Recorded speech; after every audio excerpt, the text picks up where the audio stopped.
গীত সঙ্গীত 140। প্রথম স্টেডিংয়ে হারিয়ে কি লেখা আছে? প্রধান বাদ্যকের জন্য দাউদের সঙ্গীত, তাই তো?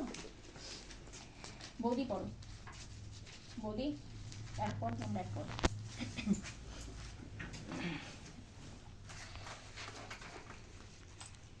গীত সঙ্গীত 140। হে সদাপ্রভু, দুর্বহ মনুষ্য হইতে আমাকে উদ্ধার করো, দুর্জন হইতে আমাকে রক্ষা করো। তাহারা মনে মনে দুষ্ট কল্পনা করে, প্রতিদিন যুদ্ধ উত্তেজিত করে। তাহারা সর্পের ন্যায় স্ব স্ব জিহ্বা তীক্ষ্ণ করিয়াছে, তাহাদের ওষ্ঠাধরে নিম্ন ভাগে কাল সর্পের বিষ থাকে। হে সদাপ্রভু, দুষ্টের হস্ত হইতে আমাকে উদ্ধার করো, দুর্জন হইতে আমাকে রক্ষা করো। তাহারা আমার চরণ ঠেলিয়া দিবার সংকল্প করিয়াছে। অহংকারীগণ গোপনে আমার নিবৃত্ত ফাঁদ ও দড়ি প্রস্তুত করিয়াছে, তাহারা পথে পাশে জাল পাতিয়াছে, আমার জন্য যন্ত্র বসাইয়াছে। আমি সদাপ্রভুকে কহিলাম, তুমি আমার ঈশ্বর। হে সদাপ্রভু, আমার বিনতি অপমান দণ্ডপাত করো। হে প্রভু সদাপ্রভু, আমার পরিত্রাণের বল, যুদ্ধের দিনে তুমি আমার মস্তক আচ্ছাদন করিয়াছ। হে হে সদাপ্রভু, দুষ্টের বাঞ্ছা পূর্ণ করিও না, তাহার সংকল্প সিদ্ধ করিও না, পাছে তাহারা উপকৃত হয়। 9 পদ। যাহারা আমাকে ঘেরে তাহাদের মস্তক তাহাদের ওষ্ঠাধরে দৌরাত্ম আচ্ছাদিত হোক। তাহাদের উপরে জ্বলন্ত অঙ্গার পড়ুক, তাহারা নিক্ষিপ্ত হোক, অগ্নিতে নিক্ষিপ্ত হোক, গভীর খাদে আর না উঠুক। পৃথিবীতে দুর্মুখ স্থির থাকিতে পারিবে না, অমঙ্গল দুর্জনকে নিপাত করিবার জন্য মৃগয়া করিবে।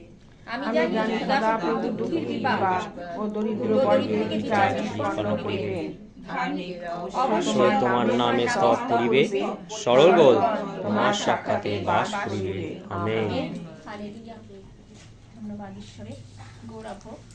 সুন্দর বাক্য না? কিভাবে দুষ্টদের মস্তক তিনি ছেদন করিবেন, তাই তো?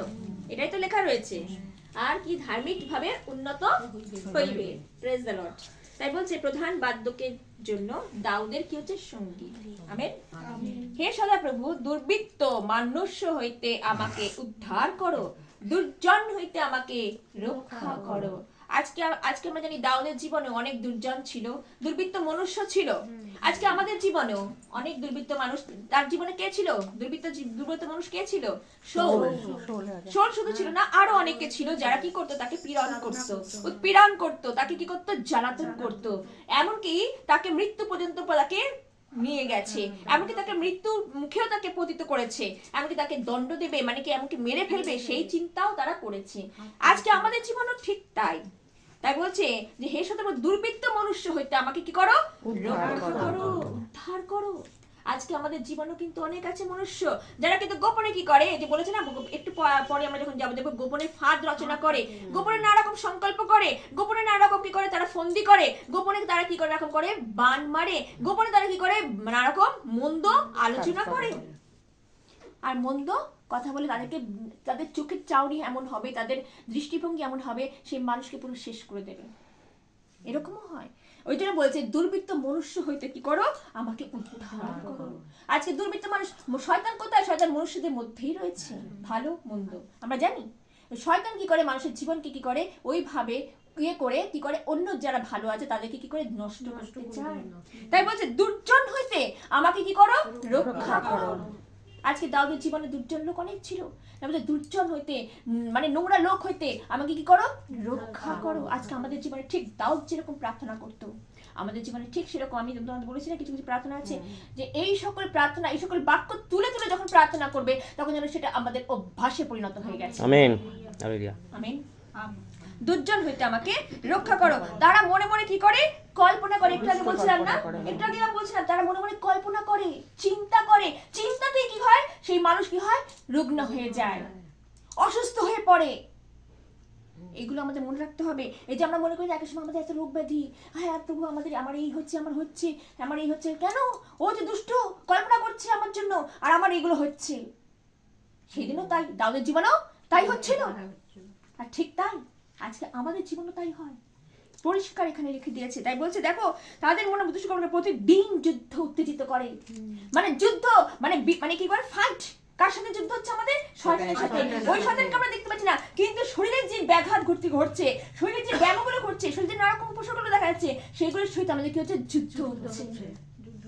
তারপরে বলছে তারা সর্পের ন্যায় জিহ্বা তীক্ষ্ণ করিয়াছে। তাদের জিহ্বাতে কি হচ্ছে? জিভ দিয়ে যেটা কথা বলবে সেই জিহ্বাতে তাদের কাছে কাল সর্পের বিষ থাকে। তাদের জীব তো নয়, মনে হয় কি একটা সাপের মতন যখন কথা বলে, তাদের সেই সাপটাই মনে হচ্ছে কি তাদের শরীরকে বিষে পরিণত করছে। এইরকম সেই দিনও তার দাউদের জীবনে হচ্ছিল, আজকে আমাদের জীবনেও ঠিক তাই হচ্ছে। কি বলতে পারবে না হচ্ছে না? হয় এগুলো আমাদের জীবনে, কিন্তু আমরা যখন প্রভুর কাছে আসি, লাস্টে যখন আমরা দেখছি প্রভুর কাছে যখন আসি, ধার্মিক যখন প্রভুর কাছে আসে, তখন সে রক্ষা পায়। আমেন। হালেলুয়া। তাই বলছে হে সদা প্রভু দুষ্টের হস্ত হইতে আমাকে কি করো? নিস্তার করো। আজকে দুষ্ট চারিদিকে আজকে দেখবো আমাদের দিয়াবলকে ছেড়ে দেওয়া হয়েছে, আর আমাদের জীবনে আরো উৎপীড়ন আমাদের জীবনে দেখা যাচ্ছে, তাই না? সাংসারিক দিক থেকে হোক, নানা রকম দিক থেকে, চিন্তার মধ্য দিয়ে, কর্মের মধ্য দিয়ে, নানা রকম সাংসারিক নানা রকম প্রবলেমের মধ্যে দিয়ে হোক, সন্তান সন্ততির মধ্যে, স্বামীর মধ্যে দিয়ে হোক, হচ্ছে নাকি? হচ্ছে। তাই প্রভু বাক্যে বলতে দেখো নিস্তার করো, দুর্জনে তোমাকে রক্ষা করো, তাহারা আমার চরণ ঠেলিয়া দিবার সংকল্প করছে। মানে আমাকে বলে না ওই যে তখনকার দিনে যে ল্যাং মেরে ফেলে দিত, হ্যাঁ এখনো ল্যাং মেরে ফেলে দেয়, ওই যে চরণকে মনে হচ্ছে এরকম ফেলে দেবে, আমার চরণকে আর উঠতে দেবে না। এই যে মানুষ একের সময় হাঁটতে পারে না, মানুষ একের সময় ইয়ে করতে পারে না, কেন পারে না? তোমার হাঁটুকেও তোমার বাটাকেও তোমাকে কি করবে? ব্যায়াম করে ভেঙে রেখে দেবে, তোমাকে ওই ধার্মিকতার পথেও তোমাকে হাঁটতে দেবে না। কিন্তু আমার প্রভু মহান, আজকে আমাদের পাগুলো পঙ্গু হয়ে গেছিল, কিন্তু প্রভুর দয়ায় আর কোথাও না, কোনো দরগায় নয়, ঈশ্বরের দরগায় যে থাকবে সে আবার উঠিবে, সাতবার পড়িবে আবার উঠিবে। আমেন। ধার্মিক সাতবার পড়লেও একবার উঠে। হালেলুয়া। প্রভু উঠান। আমরা যদি কোথাও না যাই, আমাদের আত্মাকে সূচি রাখি, আমাদের দেখে সেদিনকার বলছিলাম না যে গীতসংগীতার পত্রে যে দেহকে সূচি রাখি, আর যদি প্রভুর পথে আমরা ঠিক লাগা হয় চলি, প্রভু আমাদের উঠাবেই। সেই একবার মাস পর হলে উঠাবে, 1 বছর পর হলে উঠাবে, 5 বছর পর হলে উঠাবে, কিন্তু প্রভু উঠাবেই। আমেন। কারণ প্রভুর তিনি যা বলেন তিনি তা করেন। মনুষ্য কি করে? প্রবঞ্চনা করে, কিন্তু ঈশ্বর কখনো মানুষের সাথে প্রবঞ্চনা করে না। ঈশ্বরের শখের মানুষ, সে অনেক শখ করে মানুষকে রচনা করেছিলেন। আমেন। হালেলুয়া। আমেন। সে চায় না সে কি করবে শয়তানের হাতে ফেলে দিয়ে সে তার জীবনটাকে নষ্ট হোক, এটা তার বাসনা নয়। প্রত্যেকটা আত্মা অনন্ত জীবনের অধিকারী হোক, এটাই তার বাসনা। হালেলুয়া। তারপর হচ্ছে অহংকারীগণ গোপনে আমার নিমিত্ত কি করে? ফাঁদ ও দড়ি। একটু আগে বলছিলাম না, ফাঁদ ও দড়ি। দড়ি মানে তো ফাঁদ, সেই দড়ি এমন ভাবে দড়ি তোমার জন্য বাঞ্ছার বলছে যে তুমি আজ আধো জানো না। কিন্তু আজকে আমাদের জীবনও তাই হচ্ছে, বনে দড়ি বনে, কিন্তু আমরা জানি না, কিন্তু প্রভু জানেন। আমেন। প্রভু সেই দড়ি, আমরা যখন উপবাস করি, যখন আমরা প্রার্থনা করি, সেই দড়ি তিনি এক একটা করে খোলেন। আমেন। যখন আমরা সহভাগিতায় আসি, যখন সহভাগিতার মাঝখানে আসি, প্রভু কি করে? সেই সমস্ত দড়ি অর্থাৎ সেই সকল গিট যেগুলো বন্ধ আছে, বন্দী আছে, সেই সকল এক একটা উপবাস হবে, আর প্রভু কি করবেন? প্রার্থনা হবে, আর প্রভু খুলবেন। হালেলুয়া। আমার প্রভু মহান, তিনি কি না করতে পারেন। আজকে আমার জীবনে আমি যখন দেখি যে কত রকমের রোগ ব্যাধি দিয়ে ভেবেছিলাম যে আমাকে আর উঠাতে পারবে না, কিন্তু আমার প্রভু মহান। একমাত্র প্রভুর কাছে দিনের পর দিন হোক কষ্ট, হোক দুঃখ, কিন্তু ধৈর্য সহ্য প্রভুর চরণেই থাকবে। প্রভু থেকে যেন বিচ্ছিত না হয়। প্রভুর কাছে থাকলে ঠিক প্রভু উঠাবেই, সেটা সরাবে। কেন? তার দৃঢ় সে প্রতিজ্ঞা করেছে, আমি তোমাকে ছাড়িব না, আমি তোমাকে ত্যাগ করিব না। আমেন। তিনি আমায় ছাড়েন না, তিনি আমাদের ত্যাগ করেন না, আমরা তাকে ছেড়ে দিয়ে চলে যাই, কিন্তু প্রভুর প্রতিজ্ঞা অনুসারে তিনি কখনো কাউকে ছাড়েন না। হালেলুয়া। তাই প্রভুর বাক্যে বলছে তাহারা পথের পাশে জাল পাতিয়েছে, আমার জন্য যন্ত্র বসাইয়াছে। এমন যন্ত্র আছে জানো তো, তখনকার দিনেও ছিল এমন একটা যন্ত্র আছে, সেই যন্ত্রকেও কি হবে? ও তাকে মেরে ফেলার জন্য তৈরি করে। আজকের দিনও ওই যে ভূত প্যাত এগুলো দেখা হয় না, যন্ত্র মন্ত্র দিয়ে, ওই সকল যন্ত্র দিয়ে তোমার কথাকে, তোমার ইয়েকে, মানে এমন একটা ইয়ে করে যে তোমাকে মেরে ফেলার চেষ্টা করে। কিন্তু প্রভু আমাদেরকে কি করেছেন? মহান যন্ত্র আমার ঈশ্বর। আমেন। সেই যন্ত্রের কাছে যে যাবে সেই মুক্তি পাবে। সেই যন্ত্রে কখনো কেউ মরিবে না, কিন্তু ওই সকল যন্ত্র যারা পাতে তারাই পড়িবে, তারাই মরিবে। যারা তৈরি করেছে, যারা তারাই পড়বে, তারাই মরবে। প্রভু আমাদের হচ্ছে আসল যন্ত্র, যে যন্ত্রের কাছে আসলে আমরা আনন্দ পাই, জীবন পাই, এবং আমাদের আত্মার দিক থেকেও আমরা আনন্দিত হই, আর আমাদের শরীরের দিক থেকেও আমরা কি হই, সুস্থ হই।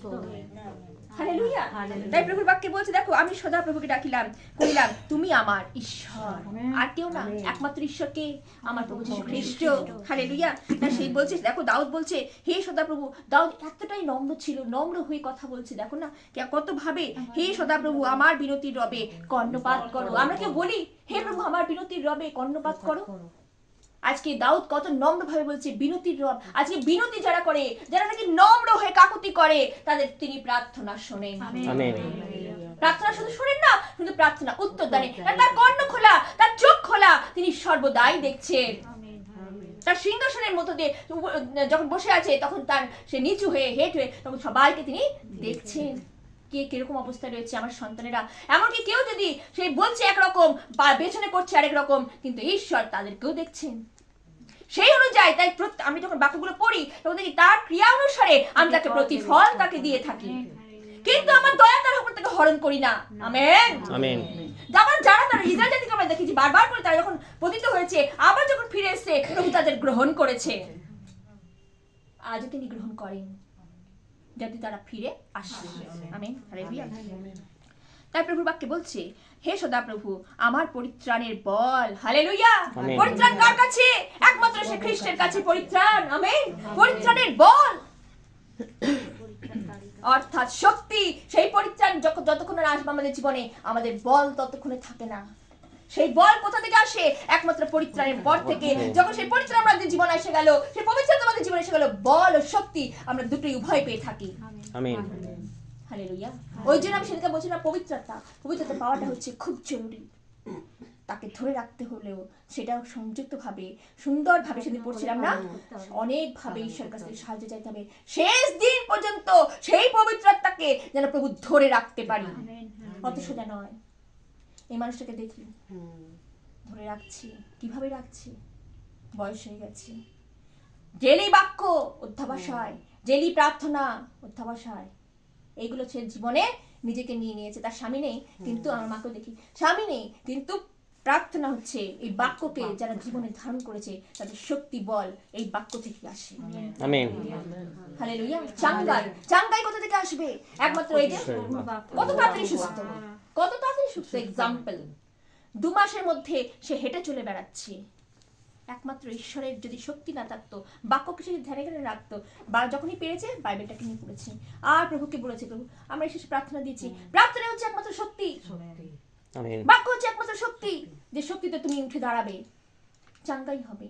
একটা মানুষকে দেখেছি অপারেশনের পর কত মাস ধরে পড়ে থাকে, হয়তো একটু একটু করে হাঁটতে পারছে, একটু একটু করে, কিন্তু না, ঈশ্বর যখন সুস্থ করে পুরোপুরি সুস্থ করে। তাই প্রভু বাক্যে বলছে, হে সদাপ্রভু দুষ্টের বাঞ্ছা পূর্ণ করিও না, তাহার সংকল্প সিদ্ধ করিও না। এটা কে বলছে? দাউদ বলছে, পাছে তাহার গর্বিত হয়। দুষ্টের বাঞ্ছা সকল তিনিই বানচাল করেন। আমেন, তার বাঞ্ছা কখনো পূর্ণ হয় না। সে মনে মনে অনেক কিছু করে, কিন্তু প্রভু সেগুলো বানচালও করে, যদি প্রভুতে তোমরা স্থির থাকো তাদের জন্য। আমেন। দাউদ কিন্তু পূর্ণ বিশ্বাসী ছিলেন। আমেন। তার জন্য সে দ্বারা যখন গোপনে রকম বাঞ্ছা করতো, প্রভু সমস্ত বানচাল করতো। হালেলুয়া। তাই প্রভু বাক্যে বলছে, তার যে সংকল্প সিদ্ধ করি না, পাছে তারা কি হয়? গর্বিত হয়। তার হ্যাঁ ভালো হয়েছে, এইবার আমি পেরেছি ধার্মিককে কিভাবে নত করতে হয়। এটা সুযোগ যেন তুমি দিও না। আজকের জীবন, আমাদের জীবন তাই হয়, সুযোগ খোঁজে শয়তান, মনুষ্যের মধ্য দিয়ে সুযোগ খোঁজে, কিন্তু প্রভু কি করেন? সমস্ত বানচাল করে দিয়ে দেখো আমি তাকে উন্নত করেছি। হালেলুয়া। আজকে প্রভুতে থাকলে ঠিক উন্নতই হবে। যতই তোমার জীবনে ঘাস প্রতিভাত যাই আসুক না কেন, প্রভু তোমাকে স্ট্রেট দাঁড় করাবে। হালেলুয়া। প্রভুর বাক্য কত সুন্দর। যত দেখি, যারা আমাকে ঘিরে তাহাদের মস্ত, তাদের ওষ্ঠ ধরে দৌড়াতে আচ্ছাদিত হোক, তাদের উপরে জ্বলন্ত রঙ্গর পড়ুক, তারা নিক্ষিপ্ত হোক অগ্নিতে, নিক্ষিপ্ত হোক গভীর খাতে, আর না হোক পৃথিবীতে দুর্ম সম্মুখ স্থির থাকিতে পারিবে না, অমঙ্গল দুর্জনকে নিপাত করিবার জন্য মৃগয়া হইয়া যাবে। বুঝতে পেরেছো তো? আমি জানি সদাপ্রভু দুঃখীর বিবাদ দরিদ্রদিকে বিচার নিষ্পন্ন করিবেন, ধার্মিকেরা অবশ্যই তোমার নামে স্তব করিবে, সলগণ তোমার সাক্ষাতে বাস বাস করিবে। করিবে। জ্বলন্ত অঙ্গার বলছে যে প্রভু ওই ওই যারা নাকি দুর্জন তাদের যেন জ্বলন্ত অঙ্গারে তুমি কি করবে? নিক্ষিপ্ত করবে। সত্যি তো তাই, যারা নাকি দুষ্ট কার্য করে তাদের ক্রিয়া অনুযায়ী প্রতিফল দেবেন এবং এই জীবনে দেবেন, এবং অনন্ত যখন আমরা যাবে, যখন মরে যাবে মৃত্যুর পর যখন তার বিচার হবে, তখন তার কি হবে? অনন্ত নরক তাদের জন্য অপেক্ষা করছে। সে অঙ্গারে কি হবে? তারা জ্বলে পুড়ে খার হয়ে যাবে। কিন্তু পুড়ে যাবে না, সারা জীবন জ্বলতেই থাকবে, হাহাকার করবে, তখন তারা রোদন করবে। যেমন আমরা জানি যে ওই লোকলিখিত সুষমাচারে আমরা যখন জানি লাসারার ধনী ব্যক্তির গল্প, তারা কি সে কি জ্বলে পুড়ে মরছিল না? জ্বলে পুড়ে মরছে, সে কিন্তু কষ্ট পাচ্ছে। সে বলছে যে লাসারকে বলছে তুমি যাও, তোমার 7 ভাই, আমার যে আরো ভাইরা রয়েছে তাদেরকে গিয়ে বলো। আব্রাহাম কি বলেছিল? এখানে যেখান থেকে যারা আসে ওখানে যারা যায় তাদের থেকে আমাদের দূরত্ব রয়েছে, এখান থেকে যারা আছে তারা যেতে পারে না, এখান থেকে যারা আছে তারা ওখানে যেতে পারে না, অনেক দূরত্ব। সুতরাং আমরা যদি ভাওবাদী প্রচারকদের কথা না শুনে তারা যদি মন পরিবর্তন না করে, তাহলে এখান থেকে যদি যাও সেখানেও তারা মন পরিবর্তন করবে না। আর এটা সত্য। আজকে কত ভাওবাদী, কত প্রচারক তিনি পাঠিয়েছেন, কতজন পরিবর্তন হয়েছে। পরিবর্তনের জন্য নিজে থেকে যখন আমরা পরিবর্তন না হব, নিজে থেকে যতক্ষণ আমরা পাপের স্বীকার করব, তখন পরিবর্তন আসে না। সেই পরিবর্তন পেতে গেলে আমাদের জীবনে ঈশ্বরকে গ্রহণ করা হচ্ছে একান্ত প্রয়োজন। ঈশ্বরের কাছে যদি না আসি, ঈশ্বর থেকে যদি দূরে থাকি, তাহলে আমরা পরিবর্তন হতে পারি না, কখনোই না, অসম্ভব। সেদিন তাই দেখালো ধনী ব্যক্তিকে, দেখো যদি ভাওবাদী প্রচারকের কথা যদি তার না শুনে থাকে। আজকে কত জায়গায় প্রচার হচ্ছে, কত মানুষ হয়তো নাচ গান নানা রকম বিবাহ অনুষ্ঠানে যাচ্ছে, কিন্তু সেই সকল ধর্মীয় স্থানে তারা কিন্তু একবারও পা রাখে না।